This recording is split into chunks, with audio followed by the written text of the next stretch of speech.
The story of the kings and queens of England is more surprising than you might think. It's a fine drama, 1,000 years of tales of lust and betrayal, of heroism and cruelty, of mysteries, murders, tragedies, and triumphs. And it's also quite unlike the history of other countries' royalty. The thing about the kings and queens of England is that they're totally different from anywhere else, which probably explains why they're still in business when almost everywhere else they've either been given the chop or have stopped being regal. This programme looks at England's monarchs from the death of Queen Anne to the accession of Victoria.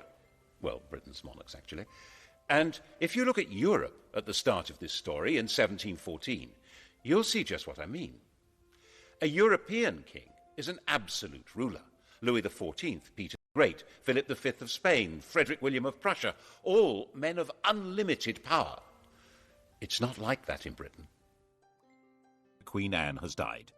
There are no Protestant Stuarts left. The Protestant line to the English throne now passes through James's granddaughter, Sophia, who had married a German prince with the title of Elector of Hanover, and then from her to her son George Louis, who's inherited that antiquated title. Into one quarter of the royal coat of arms pops the amazingly complicated device of a 54-year-old German princeling. And when he comes to England for his coronation, he knows perfectly well that he's not going to be anything like those other rulers. He will be almost powerless. So it really doesn't matter that he can't speak a word of English. At the opening of Parliament, King George stood in silence while his words were read by the Lord Chamberlain. The crown that had belonged to Normans, French Plantagenets, Welsh Tudors and Scottish Stuarts had now passed to the German Hanoverians. The new king's son, George Augustus, arrived from Herrenhausen to take his seat in the House of Lords as Duke of Rothesay, heir to the throne. Before leaving Germany, he proudly declared, "I have not a drop of blood in my veins which is not English." Rothesay, of course, is a Scottish dukedom. George Augustus did share one trait with his father's English subjects, a hearty dislike of King George, and for the same reason. 20 years before George became King of England, something very mysterious had happened to his wife's best friend, the dashing Count Königsmarck. His wife, Princess Sophia Dorothea, had come to detest her husband, who spent his time either engaged in endless European wars or enjoying his various mistresses. Königsmarck tried to help her escape from Hanover. He failed. The Count simply disappeared from the face of the earth, and the princess was banished and imprisoned. Her son, George Augustus, never forgave his father. In fact, father-son detestation would be the defining mark of the Hanoverian dynasty. They thrived on it. The English weren't too keen on that sort of behaviour either. They might have been more sympathetic if they'd approved of the two mistresses that George brought with him, but they called them the Maypole and the Elephant, and decided they were simply greedy Germans with their snouts in the trough. And there were Scottish noblemen who thought that with George lacking support in England, this might be an opportunity to hand the throne back to the Stuart family, and in particular to James II's son, living in France and known as the Pretender. The French thought this would be a great idea. Louis XIV's mistress, Madame de Maintenon, even presented him with a song to be sung on his accession. It had originally been written for Louis to celebrate his recovery from a surgical procedure on his bottom. She translated it for the man who should, she thought, be James VIII of Scotland, and, why not, James III of England. God save a gracious King, long live a noble King, God save the King. The song turned out to be a bigger hit than the man. The Jacobite Rising of 1715 was a complete flop, and after spending a couple of months wandering around the Highlands, James went home to France. George's throne was safe. He spent every winter in Hanover and left the government of England to his ministers. His own work was done by a new figure, the Prime Minister, a politician acting as a king's substitute. The first man to take on this role was Robert Walpole. Since Walpole didn't speak German, the pair of them communicated in schoolboy Latin. King George died a sudden death in 1727 while in Hanover, aged 67.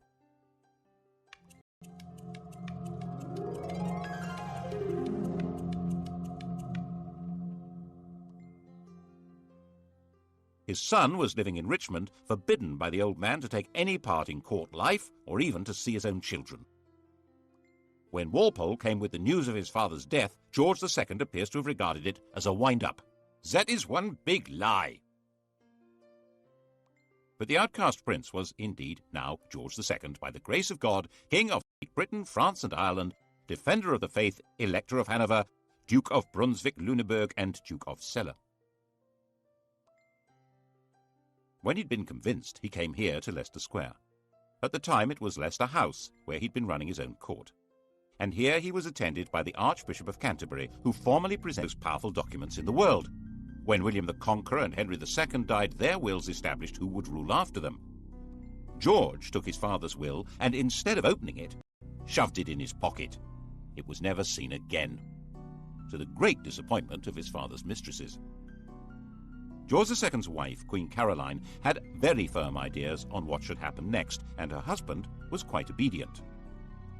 The result was that everyone who'd been hoping for their own promotion in a changed government was disappointed. Walpole remained Prime Minister. He'd promised her that she would get a personal grant of £100,000 a year, double the offer his opposition came up with, and very little actually changed at all. That included the traditional hostility between anyone called King George and his son. The son in question was now, of course, the son of George II, Prince Frederick. According to Queen Caroline, he was the greatest ass, the greatest liar, the greatest canaille, and the greatest beast in the whole world, and we heartily wish he was out of it. She would have said it in German. George agreed with the Queen and refused to allow Frederick to marry Princess Wilhelmina of Prussia on the entirely sensible grounds that I did not think that engrafting my half-witted coxcomb upon a mad woman would improve the breed. Prince Frederick's view of his father was, by contrast, quite balanced and objective. He's an obstinate, self-indulgent, miserly martinet with an insatiable sexual appetite. Obstinate? Yes. Self-indulgent? A fair point. Miserly? Well, he had slashed Frederick's allowance to make him less of a social rival. Martinet? Well, certainly a man of relentless and determined regular routine. And the sexual appetite? We assumed that as his right. For instance, he began seriously lusting after the beautiful young wife of the Count of Volmoden when he met her in Hanover in 1735, and he told the Queen that, "You must love the Volmoden, for she loves me." The popular view of the king was that he was a randy buffoon. He seems to have been flattered by the jokes about his sexual efforts. As his father had once done, Frederick ran his own alternative court, which was far more popular than the king's. King George II didn't like that. Mein Gott, popularity always makes me sick, but this makes me vomit. The pair of them even patronized rival operatic outfits. The king and his entourage went to see Handel at the Haymarket. Handel had written George's coronation anthems. His music was grand and glorious, altogether suitable for magnifying the greatness of a self-important royal personage.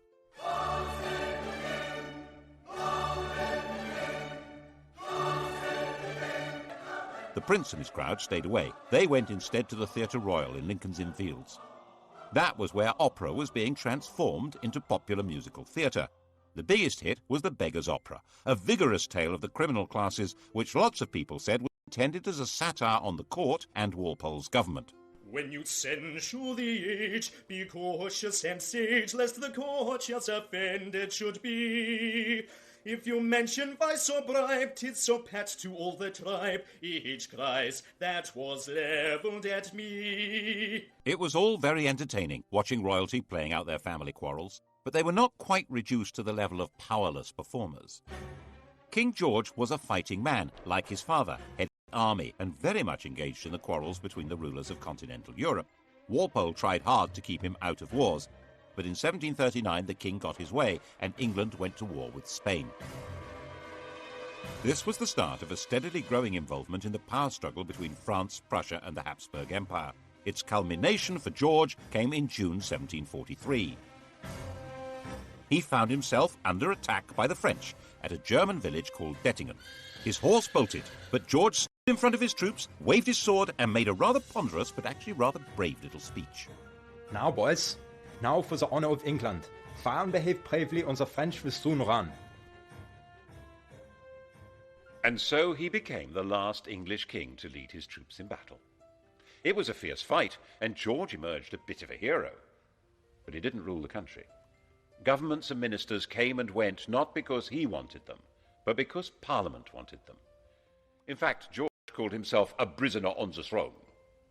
In 1745, he played no part in the battles of Prestonpans or Culloden, which were far more important to the throne than the Battle of Dettingen. After all, they were battles for the throne itself. The cause of King James Stuart, the king who'd fled from William of Orange in 1688, had never been forgotten by the Scottish Highlanders. Its supporters of a Roman Catholic monarchy, were called Jacobites, the Latin for James being Jacobus. James's son, the Pretender, had tried and failed to take the throne in 1715, and now, 30 years on, he was known as the Old Pretender. His son Charles, born in Rome, was the Young Pretender. Bonnie Prince Charlie to his supporters, Charles Casimir was 25 years old, pale, thin, romantic and brave. And he decided that George was so unpopular it would be a doddle to take over. He turned up at his own expense in the Hebrides and summoned the Scottish clans. Most of them responded, but out of a combination of loyalty and desperation rather than conviction. Enthusiastically welcomed into Edinburgh and roundly defeated the government army at Prestonpans. The news created a passion of patriotism when it reached London. The city might have lampooned the court and sneered, and another was coming up from London. So back they went, and the clansmen were finally slaughtered in their thousands at Culloden in April 1746. Charles hid out for months in the Scottish Islands, hunted through the mountains by troops and with a price on his head, but protected by tribal loyalties until he finally escaped back to France. And the clan culture of the Highlands was systematically and ruthlessly extirpated. Clans were dispersed, their leaders imprisoned or executed, plaid and weaponry and bagpipes were banned. The would-be Charles III made a bizarre secret return to England in 1750, where he converted to Protestantism and expected this would encourage his supporters to have more hope. They were more impressed by his degree of attachment to the bottle, not so much the king over. George also found his other great enemy removed. His son Frederick died in 1751. He'd been hit hard in the stomach by a tennis ball, and the resulting abdominal ulcer burst and killed him. The new heir to the throne was a 12-year-old child, Frederick's son, George. But the great problems of the kingdom were outside the king's grasp. His country was now a great imperial trading power, with huge involvements in India, the East Indies, North America, and the Mediterranean. So was France. At the same time, continental Europe was constantly boiling over into war, and Hanover was in the middle of that. In 1756, the great powers finally locked horns in a do-or-die struggle that would girdle the whole world. This would become the 7 Years' War. It was truly the First World War. Britain fought in the name of its king, but that king now neither directed policy nor took part in the battles. A new world. In fact, affairs were so far out of the king's control that when he dismissed ministers he didn't like, they came right back again. So far as the English were concerned, this was just how things ought to be. Englishmen were entitled to liberty. The despots were on the other side, Catholic France and Austria. Their whole life, commerce, industry, and fighting force was directed by royal tyrants who ruled over starving and powerless peasants. And on the other side, Protestant Britain, whose commerce was run by men of business, whose industry was directed by free tradesmen, whose army and navy were run by heroes and manned by proud free men, and whose court was the centre of society, not of autocratic power. And that was how many of the British really did see it. Of course, they were also fighting with despotic Prussia, but that was a minor detail. The general perception was that this was a war of free Britons against European despots. Poor George died at the height of the war in 1760, and it didn't matter at all.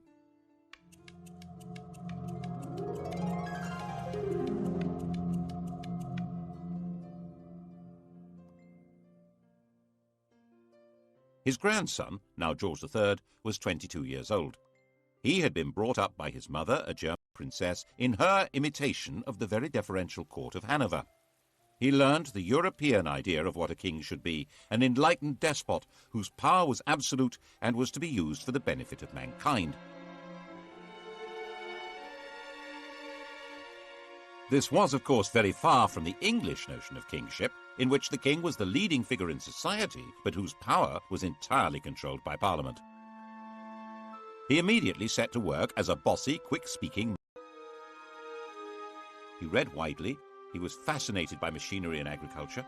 He was a man delighted by the agricultural and industrial revolutions, and he was determined to restore the crown to what he saw as its proper position, a position abandoned, in his view, by Georges I and II. Unlike them, he'd been born in England and spoke good English, even if his grasp of grammar was ropey, and he had no old or young pretender to challenge him. At the opening of his first parliament, he declared, "Born and educated in this country, I glory in the name of Britain." Parliament was controlled by one party, the Whigs, effectively an oligarchy of rich men who ran the country by a system of bribery, patronage, and nepotism. George felt that it was his job to improve matters. And so began the most catastrophic reign since James II. If it hadn't been for George III's attempt to turn back the clock, the inhabitants of New York might still be using British passports, and the inhabitants of Los Angeles and Miami, Spanish ones. Now there's a thought. To break the power of the Whigs, he set about creating what was almost his own political party, a group of MPs known as the King's Friends. He took back the power of distributing positions and favours from the government and did it himself, so he soon built up a collection of political dependents. His first objective was to bring an end to the war. He didn't at all share the anti-French views of the Prime Minister, William Pitt. It took a lot of political manipulation, but in 1763, with Pitt removed from power, a peace treaty was signed. By this stage, the war had actually been won. Pitt's policies had resulted in Britain becoming the dominant colonial power in the world. Britain was more or less undisputed ruler of North America, India, the Caribbean, and much besides. And George took the credit, the glory, and tried to take control. At the end of the 7 Years' War in 1763, the King of England ruled over more of the world than any man since Genghis Khan, an empire about 5 times larger than Rome. Of course, he wasn't in the position of an Asiatic tyrant, or even your common or garden European despot. His control would have to be through Parliament. His power was limited to choosing ministers, and even that wouldn't work if Parliament and the country wouldn't stomach them, as George kept finding out. His solution was to do all he could to increase his own influence in Parliament, in effect get stuck right into political intrigues. Since it was illegal to report parliamentary debates, people became very suspicious of what was going on. He spent huge sums on trying to influence elections and would even personally go out canvassing. On one occasion, for instance, bustling into a draper's shop, saying, "The Queen wants a gown," announcing who to vote for, and rushing out again. When things went wrong. When Parliament rejected a bill that would have helped the Spitalfields weavers, the weavers marched off to find the King at Wimbledon. Shades of the Peasants' Revolt. George listened to their complaints and persuaded them to go back home. But when they realized he wasn't going to help, they rioted, and he personally ordered out the troops. He said he would put himself at the head of the army or do anything else to save his country. He also had a hand in creating the notorious Stamp Act of 1765, which tried to make the English colonists in America pay a tax on paper. This was the moment at which the whole language of politics began to change. One Virginia colonist declared, "Caesar had his Brutus, Charles I his Cromwell. May George III profit from their example." The Cromwellian revolution of the previous century had certainly been driven by the connection between taxation and liberty. The issue now was that the 13 English colonies in America had their own governments, run by their own local oligarchies, and raising their own taxes. The idea that they could be taxed by the oligarchy in London, headed by the king, was totally outrageous. They would have no way to influence what was done or what they had to pay. Colonists who supported the government were threatened by their compatriots. Some were tarred and feathered. And by the time the act came into effect, there wasn't a single person who'd accepted the job of commissioner to collect the tax. It had to be repealed. There was similar alarm in England, as in his attempt to control Parliament, George arrested his leading critic there, John Wilkes. Mobs rioted in the name of Wilkes and liberty and threatened the king. Wilkes was released, and it was established that there was a legal right to report and criticise what happened in Parliament. But by 1770, he had created the political system he wanted. The political parties had collapsed, and he had a docile chief minister, Lord North, with a parliamentary majority through whom he could run things the way he thought they should be. George liked running things. Popularly known as Farmer George, he took a very close interest in modern farming methods, developing animal breeds and new crops. These were the same modern farming methods which, by enclosing common lands and creating large self-contained farms, were breaking up village communities all over England and creating a new class of half-starved, landless wage labourers. Bad harvests didn't help, nor did a collapse in trade. The colonists in America were showing their anger by refusing to import anything from Britain. Lord North decided the best thing to do was repeal all the taxes on them except for a symbolic tax on tea. 3 years later, he arranged another Act of Parliament to try to help the East India Company sell more tea in America, and radicals in Boston retaliated with a symbolic Tea Party, at which men dressed as Native Americans. The reaction in England, stirred by the popular press, was that the colonists must be punished. George certainly shared that view. Blows must decide whether they are to be subject to this country or independent. Misunderstanding the strength of feeling and of organisation against them, the government tried to use too little force and triggered a full-scale rebellion. The rebel colonists proclaimed their independence in 1776, and with the backing of a large part of popular opinion in England, George was determined to fight them and crush them. The result, as many less warlike Englishmen had been warning, was disaster for England. Even Lord North wanted out, but George was in charge. The American Revolutionary War became a campaign not against unjust government or English rule, but against the very principle of monarchic government. George's determination to be active in government and place himself at the heart of politics created a new republican movement, a language in which to attack the rule of kings. The Peace of Versailles in 1783 forced Britain to recognise the United States of America. 6 years later, our host at Versailles, Louis XVI of France, was himself called on by a revolutionary crowd who carried him off and set up their own republic. The process of destroying monarchy was underway. Did George understand what he'd done? He certainly fretted about the American disaster, and perhaps it was his own sense of failure that made him display signs of mental disturbance in 1788, talking incessantly and behaving oddly. His doctor thought making him bleed would help. When that failed, the Prince of Wales took over the treatment. The Prince of Wales was 26 years old, a dashing, if rather fat, man about town, and in the grand tradition of their Hanoverian ancestors, King George and his son hated each other. The prince lived in the house bought for his mother, the Duke of Buckingham's magnificent home near St. James's Park. It was still called Buckingham House. He liked it so much he eventually built a rather dull palace for it. When he came of age, he'd set up his home in Clarence House, taken his seat in the House of Lords, and set about being a thorn in Daddy's flesh, partly by opposing his father's ministers and partly by his wildly extravagant social life, in the course of which he secretly married a glamorous widow, Mrs. Fitzherbert, after a passionate wooing process that included theatrically stabbing himself to safely produce as much blood as possible. The marriage was illegal. He wasn't allowed to wed without the king's consent.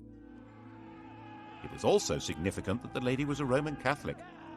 In 1780, anti-Catholic rioters stirred up by Lord George Gordon had taken over London for a week. Eventually dispersed by troops on the king's orders, the Gordon Lord George. Prinny, as his friends called him, spent his time in gambling clubs, in the company of dandies like Beau Brummel, and put much energy into building the bizarre and spectacular pavilion in Brighton. That's where he was when he heard that the king was mentally ill, and he hurried off to Windsor to take over. 28 years old, he was going to be regent. When the king saw his son, he physically attacked him. He threw Prinny against a wall. The poor boy burst into tears. There was then a huge political battle over what powers the regent would be allowed to have. His own bunch of politicians led by Fox on one side and the king's led by Pitt on the other. Fox's supporters saw Pitt as a sort of fungus with as many arms as an octopus, growing on and taking over the royal dunghill. And the Prince of Wales brought in his own physician to treat the king or torture him. The royal physicians blistered the king's forehead to draw the poison out of his brain, forced him to take useless drugs, ordering servants to sit on the king when he resisted, and refused to let him have a fire in his room during the terribly cold winter. All this when the country was anticipating French invasion and radical revolution, and volunteer regiments were being formed as a desperate line of defense. Very desperate. Finally, new physicians were brought in who gave the king gentler treatment, and he recovered. In 1801, before the arguments over how the regency would function had been resolved, the king was back in charge. But not in the way he had been. The American defeat had been a personal disaster for him and dramatically weakened his political position. In an effort to reassert it, he'd installed a 24-year-old as Prime Minister and Chancellor of the Exchequer, thinking that here at least was a politician he could control. But William Pitt's son, Pitt the Younger, was shrewd, capable, and fully understood that George depended on him, so he held all the cards. And it was Pitt who had to decide how to deal with the spread of revolutionary Republican ideas from America and France into England. The same ideas that had been voiced in America about no taxation without representation were being heard in England, where huge new manufacturing towns had grown up, which had no member of Parliament. 3 years after the French Revolution, political reform societies called corresponding societies were founded in England. Riots were breaking out in the Midlands, in East Anglia, in Scotland. Attempts were made to kill the king. He was booed and stoned in London. And the French legislature passed a fraternal decree offering aid to all peoples seeking to throw off the chains of tyranny. Once war began with revolutionary France, political radicalism was plainly treason, wasn't it? The government decided on a policy of definitely without trial. The government charged people with treason for organizing public meetings calling for political reform. When they were acquitted, acts were passed which extended the definition of treason to include speaking or writing or bringing the king or his government into contempt. To back it up, a system of internal spying and agent provocateur was instituted. Postmasters were given the job of reporting to the Home Office anything suspicious that they heard or that went through the mail. Public meetings needed special licenses. When William Blake, the artist, found a soldier in his garden, he drove him out, shouting, "Damn the king, and damn all his soldiers, they're all his slaves." Bad idea. He was put on trial for sedition. The king himself was actually quite popular. He was generally seen as a kind-hearted, slightly bufferish sort of a person, but he was still ultimately in charge of what was going on. And when even Pitt insisted that Catholics would have to be allowed the same rights as Protestants and permitted to stand for Parliament, George forced him to resign. The issue had come to the fore because of Ireland. If England had some potential revolutionaries, how many more had Ireland, a land where an oppressed Catholic majority were ruled by imported Protestant colonists and an ideal staging post for a French invasion? In 1801, Ireland was incorporated into Great Britain, creating the United Kingdom. It was an attempt to make Ireland more secure. The fact that at the same time the king formally abdicated his meaningless title of King of France shows exactly where the threat was coming from. But if Ireland was to be truly united with England, there would have to be Catholic emancipation. And King George wouldn't have it. Whatever might have happened could not have been worse than what did. Ireland still bleeds now. The shadow of George III lies over the history of the world more darkly than most people realize. As with the American disaster, it seems as though one part of his mind was determined to make him feel the full weight of his responsibility, and once more his mental state degenerated. He made a slow recovery, enough to sack his ministers in 1805 when they tried to lift the restrictions on Catholics becoming military officers. But he was becoming blind and infirm, and in 1810 his mind finally collapsed. No one's quite sure what was wrong with him, but a strain of hereditary insanity had run through the royal family ever since Henry V's marriage to Catherine de Valois. Blind and deaf, suffering from abdominal pains and dementia, his body lived on, but his reign was over. Prinny took over at last.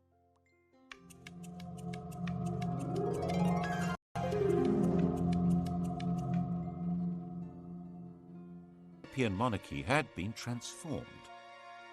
The enlightened despots had fallen. Napoleon's empire had swallowed them up, replacing them with dictators from his own family or under his control.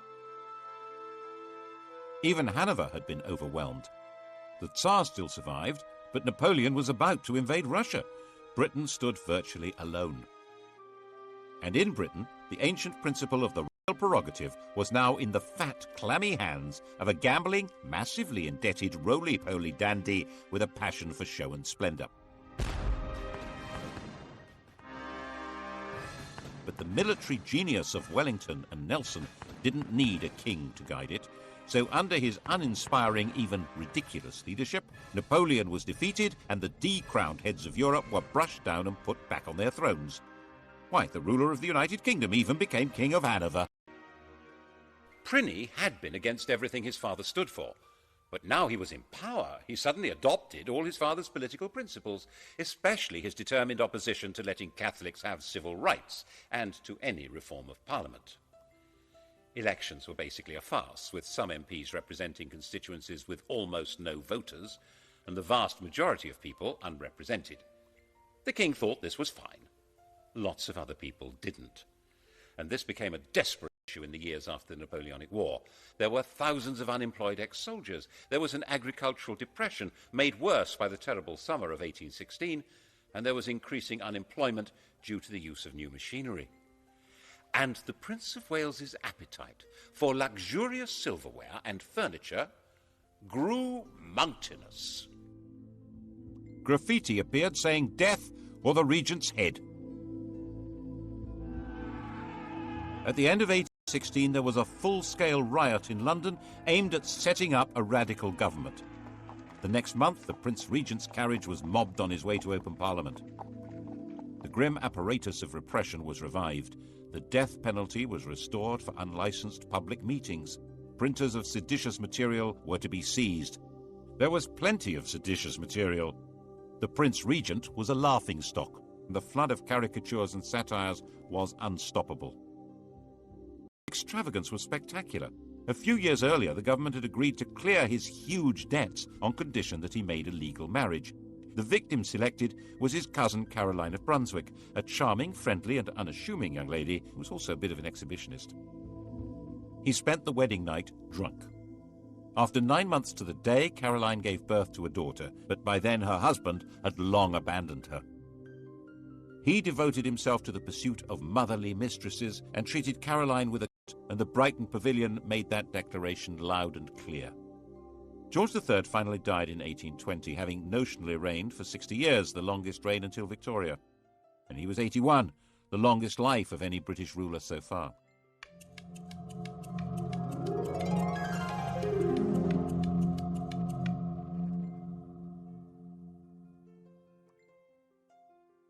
Prinny was now king.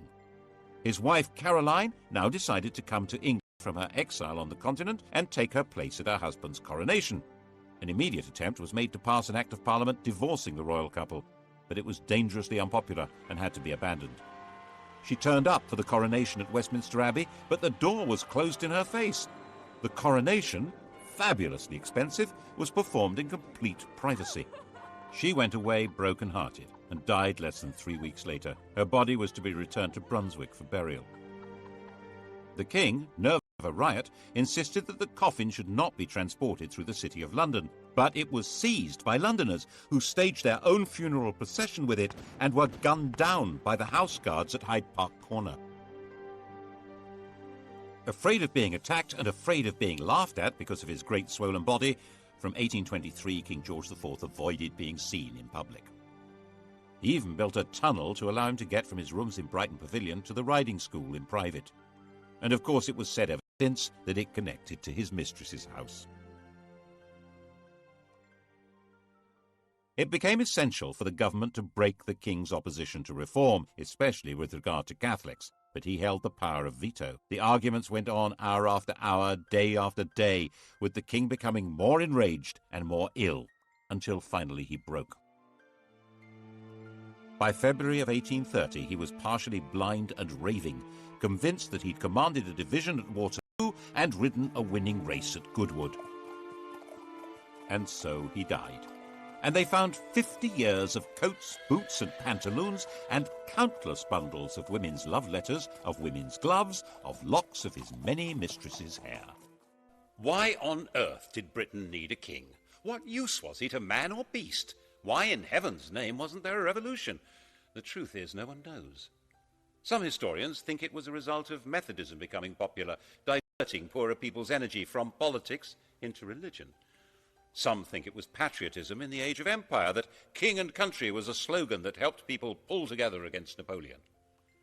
But perhaps, given the riots, rebellions and mutinies, it was due more to the efficiency of the police state and the forcefulness of repression.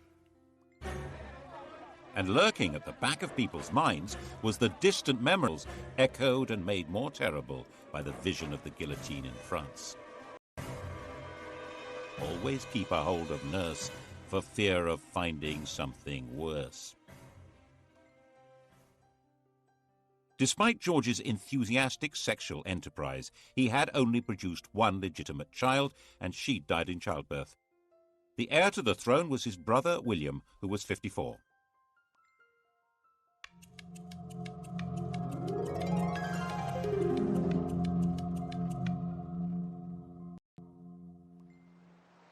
He had been sent into the Navy as a young man, where he developed into a severe disciplinarian and a stickler for etiquette.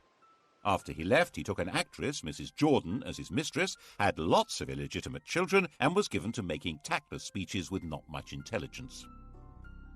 He eventually had made a royal marriage to another German Protestant princess, and Mr. King and Mrs. Queen lived at Bushey to the north of London, like a quite ordinary couple. Insisted that his coronation should only cost a tenth of his brother's, and he was known to give people a lift in his carriage. All this made him rather popular, but when it came to parliamentary reform, he turned out to be as resistant as any other Hanoverian king. By now the popular pressure for changing the voting system into something more representative was virtually irresistible, giving more men the vote, having MPs for the new towns and secret ballots. This would give the Commons more power, so the House of Lords was resisting it, and William sided with them. By 1832, there seemed a real possibility of civil war or revolution. It's possible that if the royal family were part of the aristocracy, as in every other country with a king, that would have happened. But the king and queen had their family roots in Germany, and there was no natural alliance between them and the great aristocratic families. William was weak and was forcefully persuaded to give way, and Britain was started on the road to democracy. After the Reform Bill of 1832, with no more rotten boroughs and greatly reduced scope for electoral corruption, it was no longer possible for the king to play politics inside Parliament to the same extent. The monarchy would now be forced back into its constitutional box, and it was no longer sufficiently dangerous to be worth the trouble of a revolution. When he died in 1837, William's legitimate children were already dead. The heir to the throne was the daughter of his brother Edward, a young girl of 18. She would make a demure and pretty little queen who could leave the business of running England to the professionals.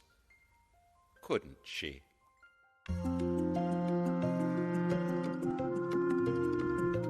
Sky Digital Viewers press red. On UK TV History next, the modern kings and queens of England coming up here on History, and starting on Documentary, the best of...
failed. The Count simply disappeared from the face of the earth, and the Princess was banished and imprisoned. Her son, George Augustus, never forgave his father. In fact, father-son detestation would be the defining mark of the Hanoverian dynasty. They thrived on it. The English weren't too keen on that sort of behaviour either. They might have been more sympathetic if they'd approved of the two mistresses that George brought with him, but they called them the Maypole and the Elephant, and decided they were simply greedy Germans with their snouts in the trough. And there were Scottish noblemen who thought that with George lacking support in England, this might be an opportunity to hand the throne back to the Stuart family, and in particular to James II's son, living in France and known as the Pretender. The French thought this would be a great idea. Louis XIV's mistress, Madame de Maintenon, even presented him with a song to be sung on his accession. It had originally been written for Louis to celebrate his recovery from a surgical procedure on his bottom. She translated it for the man who should, she thought, be James VIII of Scotland, and, why not, James III of England. God save a gracious King, long live a noble King, God save the King. The song turned out to be a bigger hit than the man. The Jacobite Rising of 1715 was a complete flop, and after spending a couple of months wandering around the Highlands, James went home to France. George's throne was safe. He spent every winter in Hanover and left the government of England to his ministers. His own work was done by a new figure, the Prime Minister, a politician acting as a king's substitute. The first man to take on this role was Robert Walpole. Since Walpole didn't speak German, the pair of them communicated in schoolboy Latin. King George died a sudden death in 1727 while in Hanover, aged 67.